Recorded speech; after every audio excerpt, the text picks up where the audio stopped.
ఎప్పుడూ కలిసొచ్చే సీజన్లు ఈసారి మాత్రం పనిచేస్తున్నాయి. సంక్రాంతి పోయింది, సమ్మర్ అయిపోతోంది. ఈ ఏడాది ఫస్ట్ హాఫ్ అంతా యావరేజ్ బిలో యావరేజ్ సందడితో బాక్స్ ఆఫీస్ కళ తప్పింది. హనుమాన్ టిల్లు స్క్వేర్ తప్ప ఈ ఏడాది సంక్రాంతి టు సమ్మర్ పెద్దగా వసూళ్లు వరదలు లేవు.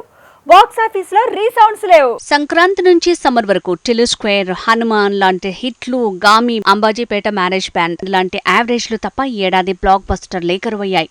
సంక్రాంతికి దుమ్ము దులపాల్సిన గుంటూరు కారం, నాసామిరంగా, సైంధవ్తో పాటు ఆ తర్వాత వచ్చిన ఈగిల్ కూడా డిసప్పాయింట్ చేశాయి.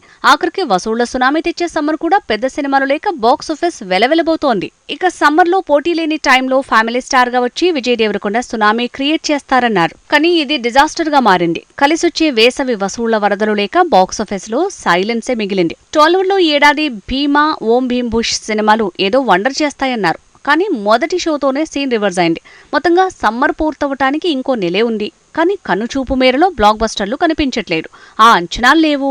విశ్వక్ సేన్ చేసిన గ్యాంగ్స్ ఆఫ్ గోదావరి మూవీ మే ఎండ్కి రాబోతోంది.